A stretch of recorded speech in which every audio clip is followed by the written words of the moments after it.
So we're going to be presenting about a prophet for the Trump era, which is Samuel P. Huntington. And he basically predicted a lot of the things that came along with Trump's presidency. Okay, so Samuel P. Huntington is an American political scientist. He was a consultant to U.S. government agencies and a political commentator in national debates of foreign policy. He got his bachelor's degree from Yale, and then he went on to get his master's degree from the University of Chicago, and then got his doctorate from Harvard. And when he first started studying, he began in American politics, and then he branched out to go into more specific areas of this. And he went into comparative policy, international relations, foreign policy, and modernization. And then he wrote many books, and then his most important ones are The Soldier and the State, Political Order in Changing Societies, and The Clash of Civilizations, the Clash of Civilization most resonates with Trump's era. So in this book, he begins by describing the different sections of the world separated by cultures instead of countries. And I think he separates them into 8 different sections. And the Western world, he talks about how has the most power, but then it begins to lose its power over time. And he makes the argument that cultures are more prominent than countries, with identity. And he said he believed that future wars would be fought between cultures and not countries. So instead of just the United States, it would be all of the Western world, including the US and Europe. So he argued that civilizations were the broadest and most crucial level of identity above all other forms of identity. Some of these levels of identity may include religion, values, culture, and history. He poses the question of who are you rather than which side are you on. This kind of relates to his idea that civilizations are the most important form of identity above everything else. So he predicted a lot of accurate things that would happen in the future. For one, he predicted that an era of the rise of white nativism due to Hispanic migration would take place. And you can see this during Trump's presidency. You can see it where he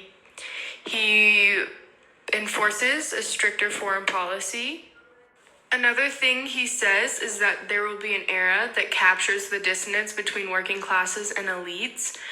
And you can see that, that's pretty much the main debate between the presidential parties today. He warned that populist politicians would come to power and appeal to the groups of society that have formerly been alienated and then abandon them. And that's kind of what Trump did. Before he got elected, he made all these promises to the lower class. He mostly appealed to the lower class. And then he never kept any of the promises that he made. He claimed a lot of things about American politics that he believes is wrong. He saw a gap between what America claims to be their values and how the government actually enforces the values. Some of these values include liberty, equality, individualism, democracy, and constitutionalism. And all of those values are what America claims to run off of, basically. And he says that there's a difference between what they claim and what they actually enforce. So he also stated that at times there's passion for these values among people, and that at times there's no display of them whatsoever. And most of the time where there would be passion, it was during times of crisis, like wars, for example. And he also says American people often use the argument of their values in government. So, previously said, Huntington spent most of his career studying political sciences in general, and that's what he got his bachelor's degree and did all his studies on. But then later in his career, he branched off to study more specifics, and he really studied mainly about foreign policy and international affairs, especially in the U.S. So that's what a lot of his career was based upon um, in his study. So he also founded the journal called Foreign Policy, which was published in 1970, which just shows how much information he discovered and how much research he did about foreign policy as a whole. So obviously he did study this, so he has a lot of arguments about it. So first, he stated that many of the U.S.'s foreign problems would be due to the rise of Islam in Asia, and he definitely predicted this. This can be seen definitely through the problems we've had with extremists from Islam, and he's also known for his hawkish opinions about foreign policy, and hawkish is usually used in the context of foreign policy, and it basically means very aggressive. And Huntington was very militaristic in his thinking style, and in his foreign policies, he would always look to use military force against countries that weren't agreeing or weren't compromising, and that was always one of his solutions to certain problems. So that caused a little bit of controversy in his beliefs. And he was also very focused on culture and religious beliefs of people. He really wanted to preserve this said American national identity, and he believed that certain cultures that would come to the US would impact that in a negative way. So he really, and this leads to the next bullet, he was very anti immigration, and he stated specifically about Hispanic culture that American culture it has no room for Hispanics, and he said, quote unquote, there is no Americano culture. So he was very adamant on keeping borders closed or keeping immigration restricted because he wanted to preserve this national identity that he said Americans had. And so Huntington and Trump obviously have very similar beliefs on foreign policy.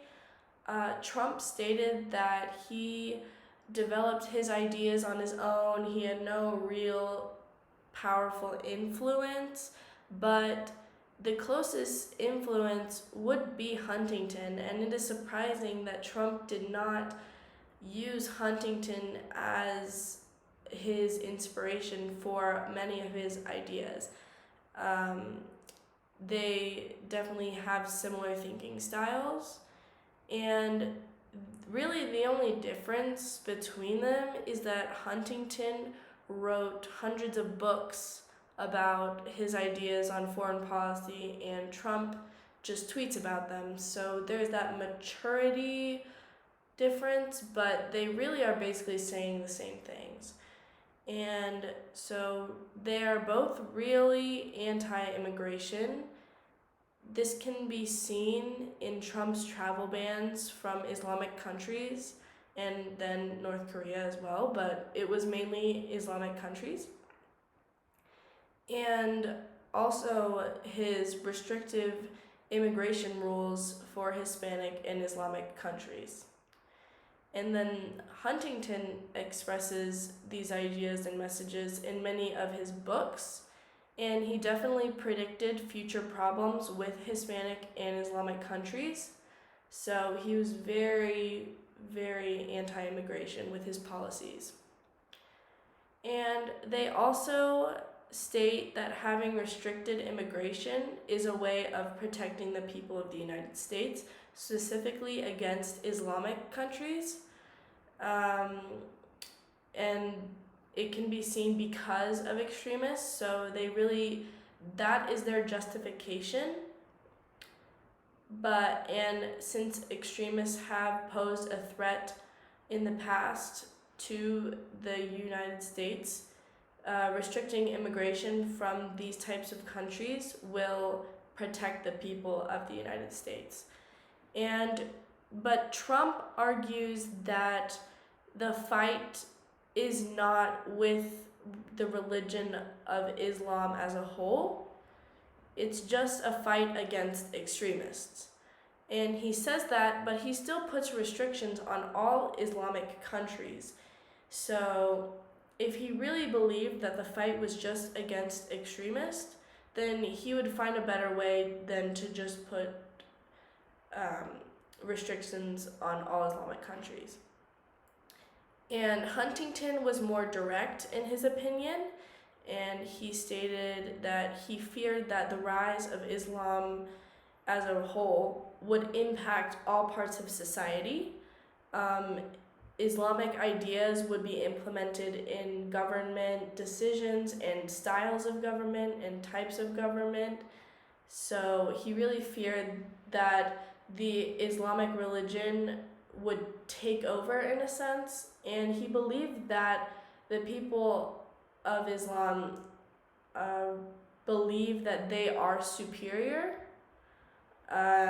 He stated that, but really didn't say anything else about it. So they are both very anti-immigration and just want to keep the U.S. separate.